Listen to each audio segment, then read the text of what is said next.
ঢাকা সেনানিবাসের নিস্তব্ধতা কি তবে কোনো এক ভয়াবহ ঝড়ের পূর্বাভাস? মধ্যরাতের আধারে যখন শহরের মানুষ ঘুমে মগ্ন, তখন বঙ্গভবন আর ক্যান্টনমেন্টের করিডোরে বুনন করা হচ্ছে এক অকল্পনীয় নীল নকশা। আপনি কি জানেন যে সেনাপ্রধান ৫ই আগস্টের পর দেশের ভাগ্যবিধাতা সেজেছিলেন? আজ তার নিজের ভাগ্যই ঝুলে আছে এক সরু সুতোয়। বর্তমান প্রধানমন্ত্রী তারেক রহমানের দাবার বোর্ডে এমন এক চাল চালা হয়েছে যাতে সেনাপ্রধান ওয়াকারুজ্জামান এখন নিজের ঘরেই কার্যত বন্দী। ক্ষমতার এই রক্ত হিম করা খেলায় আজ আমরা উন্মোচন করব সেই গোপন ফাইল যা কোনো মিডিয়া প্রকাশের সাহস পায়নি। আজ পর্দা উঠবে সেই মাস্টারমাইন্ড পরিকল্পনার যা বদলে দিতে যাচ্ছে বাংলাদেশ সেনাবাহিনীর ইতিহাস। কেন হঠাৎ করে সেনাপ্রধানকে সরিয়ে দেওয়ার এই রহস্য দানা বাঁধছে? আজ নিউজ বিডি লাইভে আমরা সেই সত্যটিই ফাঁস করতে যাচ্ছি যা জানলে আপনার গায়ের লোম দাঁড়িয়ে যাবে। আজ ঢাকা সেনানিবাসের ভেতরে বিরাজ করছে এক শুনশান নীরবতা। সেনাপ্রধান ওয়াকারুজ্জামান, যিনি একসময় দাপটের সাথে অন্তর্বর্তীকালীন সরকার গঠন করেছিলেন, আজ তিনি ক্ষমতার কেন্দ্রবিন্দুতে সম্পূর্ণ একা। তারেক রহমান প্রধানমন্ত্রী হিসেবে দায়িত্ব নেওয়ার পর কোনো রকম হাঁকডাক ছাড়াই এমন এক চাল দিয়েছেন যাতে ওয়াকারুজ্জামানের পায়ের তলার মাটি সরে গেছে। ইনভেস্টিগেশন বলছে ওয়াকারুজ্জামান ঘুণাক্ষরেও বুঝতে পারেননি যে তার চারপাশে কতটা নিখুঁতভাবে ব্যারিকেড তৈরি করা হয়েছে।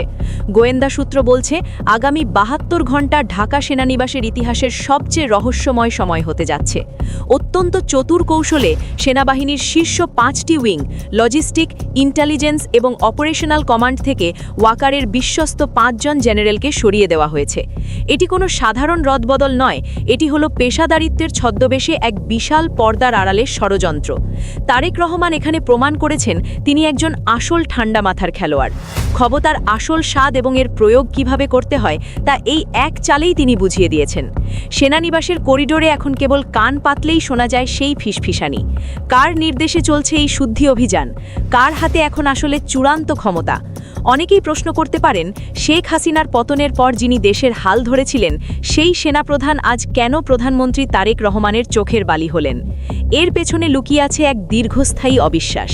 গত ৫ই আগস্ট যখন ছাত্র জনতার প্রবল আন্দোলনে শেখ হাসিনার পতন হল, তখন দেশের আইন শৃঙ্খলা ব্যবস্থা পুরোপুরি ভেঙে পড়েছিল। সেই সময় এই ওয়াকারুজ্জামান সামনে এসেছিলেন এবং ডক্টর মোহাম্মদ ইউনুসকে প্রধান উপদেষ্টা করে একটি অন্তর্বর্তীকালীন সরকার গঠন করেছিলেন। কিন্তু দেশের মানুষ এটা কখনোই ভুলে যায়নি যে এই ওয়াকারুজ্জামানকেই সেনাপ্রধান বানিয়েছিলেন স্বয়ং শেখ হাসিনা। আর এই পারিবারিক ও রাজনৈতিক সম্পর্কই আজ তার জন্য কাল হয়ে দাঁড়িয়েছে। রাজনৈতিক বিশ্লেষকরা মনে করছেন তারেক রহমানের এই পদক্ষেপ কোনো আকস্মিক সিদ্ধান্ত নয়, এটি হলো প্রতিরক্ষা ব্যবস্থাকে চিরতরে আওয়ামী প্রেতাত্মা মুক্ত করার এক ভয়াবহ পরিকল্পনা। ওয়াকারুজ্জামানকে সেনাপ্রধানের পদে রেখে দিলে ভবিষ্যতে যে কোনো সময় কু বা পাল্টা অভ্যুত্থানের আশঙ্কা ছিল, তাই কোনো পুরনো কুবুদ্ধি যেন আর কাজ না করে সেই ব্যবস্থা তিনি একদম পাকাপোক্ত করছেন। এটি কেবল বদলি নয়, এটি হলো ক্ষমতার একচ্ছত্র আধিপত্য নিশ্চিত করার নীল নকশা। ওয়াকারুজ্জামানের বিরুদ্ধে কেবল রাজনৈতিক অভিযোগ নয়, বরং তার অযোগ্যতার এক দীর্ঘ তালিকা এখন প্রধানমন্ত্রীর কার্যালয়ে জমা হয়েছে। এই অন্তর্বর্তীকালীন সরকারের ১.৫ বছর সময় দেশের মানুষ এক চরম অরাজকতার মধ্য দিয়ে গেছে। থানাগুলোতে পুলিশ না থাকায় সেনাবাহিনীর হাতে ম্যাজিস্ট্রেসি ক্ষমতা দেওয়া হয়েছিল, কিন্তু সেনাপ্রধান হিসেবে ওয়াকারুজ্জামান সেই ক্ষমতার সঠিক ব্যবহার করতে চরমভাবে ব্যর্থ হন। দেশের বাজারগুলোতে নতুন করে চাঁদাবাজির বড় বড় সিন্ডিকেট তৈরি হয়। সাধারণ মানুষকে চাল ডাল থেকে শুরু করে নিত্য প্রয়োজনীয় জিনিসের বাড়তি দাম মেটাতে গিয়ে রীতিমতো নাকানি চুবানি খেতে হয়েছে। পাড়ায় পাড়ায় এবং বাস টার্মিনালগুলোতে প্রকাশ্য দিবালকে চাঁদাবাজি চললেও সেনাবাহিনী কোনো কঠোর ব্যবস্থা নেয়নি। সেনাপ্রধান হিসেবে ওয়াকারুজ্জামান এসব সমস্যার কোনো তোয়াক্কাই করেননি। তার নির্দেশে সেনাবাহিনী রাস্তায় নামলেও তারা শুধু টহল দেওয়ার মধ্যেই সীমাবদ্ধ ছিল, কিন্তু আসল অপরাধীদের ধরার কোনো জোরালো উদ্যোগ ছিল না। এই ব্যর্থতা সাধারণ মানুষের মনে ক্ষোভের জন্ম দিয়েছে, যা তারেক রহমানকে এই কঠোর পদক্ষেপ নিতে সাহস জুগিয়েছে। শুধু দেশের ভেতরের অবস্থা নয়, সামরিক বাহিনীর ভেতরেও তিনি চরম ব্যর্থতার পরিচয় দিয়েছেন।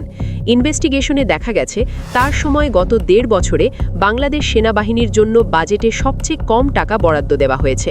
বিমান বাহিনী ও নৌবাহিনীর আধুনিকায়নের জন্য কোনো বড় সামরিক চুক্তি বা অস্ত্র কেনার উদ্যোগ তিনি নেননি। সাধারণ সৈনিকদের সুযোগ সুবিধা বা জাতিসংঘ শান্তিরক্ষা মিশনে যাওয়ার বিষয়েও তিনি কোনো জোরালো ভূমিকা রাখতে পারেননি।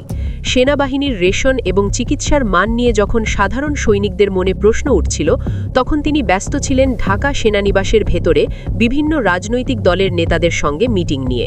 এই রাজনৈতিক উচ্চাভিলাষী তাকে বাহিনী থেকে বিচ্ছিন্ন করে ফেলেছে। সাধারণ সৈনিকদের মনে চাপা ক্ষোভ তৈরি হয়েছিল যে তাদের প্রধান হয়তো দেশের প্রতিরক্ষার চেয়ে নিজের ক্ষমতা টিকিয়ে রাখতে বেশি আগ্রহী। এই ক্ষোভই এখন আগুনের মতো ছড়িয়ে পড়েছে সারা ক্যান্টনমেন্টে। প্রিয় দর্শক, ক্ষমতার এই অতল রহস্যের গভীরে যাওয়ার আগে সত্যের পক্ষে আমাদের এই লড়াইকে শক্তিশালী করতে এখনই সাবস্ক্রাইব করুন নিউজ বিডি লাইভ। আমাদের প্রতিটি ইনভেস্টিগেশন আপনাকে দেবে সেই খবর যা বাকিরা লুকানোর চেষ্টা করে। তারেক রহমান কেবল একজন রাজনীতিবিদ নন, তিনি নিজেকে প্রমাণ করছেন একজন তুখোড় স্ট্র্যাটেজিস্ট হিসেবে। তিনি খুব ভালো করেই জানেন জনপ্রশাসন আর পুলিশ নিয়ন্ত্রণ করলেই ক্ষমতা সুরক্ষিত হয় না, আসল চাবিকাঠি থাকে সেনানিবাসের ভেতরে। বিগত 15 বছর ধরে যারা হাসিনার সুবিধাভোগী ছিল এবং যারা ওয়াকারুজ্জামানের মতো সেফ এক্সিট খুঁজেছিল, তাদের জন্য তারেক রহমানের বার্তা পরিষ্কার: কোনো আপোষ নয়।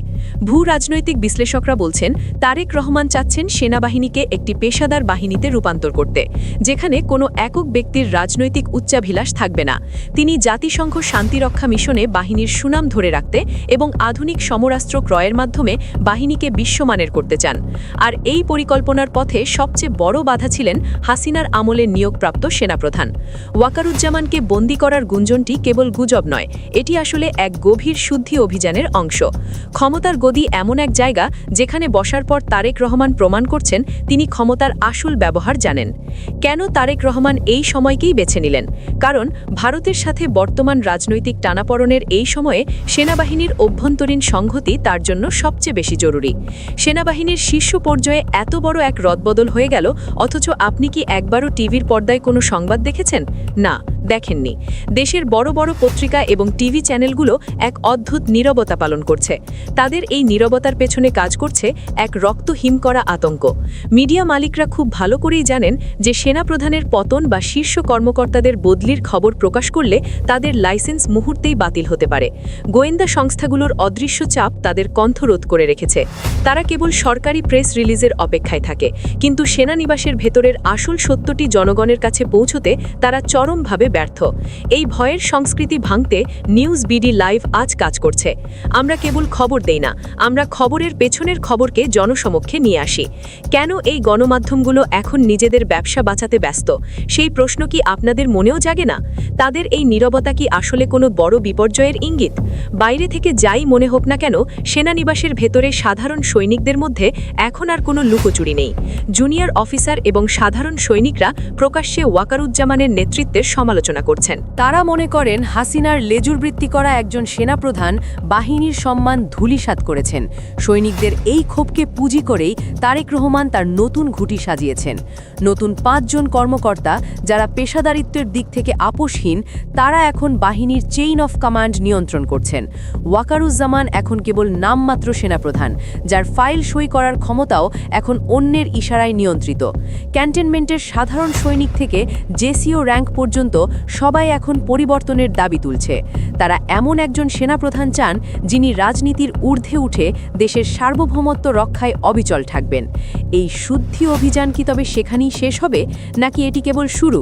এই বিশাল ক্ষমতার খেলায় আরও কত বড় চমক লুকিয়ে আছে সেটাই এখন দেখার বিষয়। ইতিহাস সাক্ষী দেয়, যার হাতে বন্দুক থাকে ক্ষমতা তার কথা বলে, কিন্তু যখন সেই বন্দুকধারী জনগণের আস্থা হারায় এবং রাজনৈতিক নেতৃত্বের কৌশলের কাছে পরাস্ত হয়, তখন তার পরিণতি হয় ভয়াবহ। ওয়াকারুজ্জামানকে কি সত্যিই বন্দী করা হবে, নাকি তাকে এক সম্মানজনক কিন্তু নিঃসঙ্গ বিদায় দেওয়া হবে? তারেক রহমানের এই সেনাবুদ্ধি কি শেষ পর্যন্ত সফল হবে, নাকি ক্যান্টনমেন্টের ভেতরে কোনো পাল্টা বিদ্রোহের সম্ভাবনা আছে? এই বিশাল ক্ষমতার খেলায় আরও কত বড় চমক লুকিয়ে আছে সেটাই এখন দেখার বিষয়। গোয়েন্দা সূত্র বলছে, আগামী 72 ঘণ্টা ঢাকা সেনানিবাসের ইতিহাসের সবচেয়ে রহস্যময় সময় হতে যাচ্ছে। বন্দি ওয়াকারুজ্জামান কি পারবেন এই পরিস্থিতি সামাল দিতে, নাকি তাকে তার নিজের করা দাবার চালেই চেকমেট হতে হবে? ওয়াকারুজ্জামানকে যদি সত্যিই তার পথ থেকে সরিয়ে দেওয়া হয় বা তাকে শেষ পর্যন্ত বন্দি করা হয়, তাহলে তার জায়গায় কে আসছেন? কে হবেন বাংলাদেশ সেনাবাহিনীর মতো একটি বিশাল বাহিনীর নতুন প্রধান? তাই বিশাল ক্ষমতার খেলায় আরও কত বড় ঘটনা ঘটতে চলেছে সেটাই এখন দেখার বিষয়।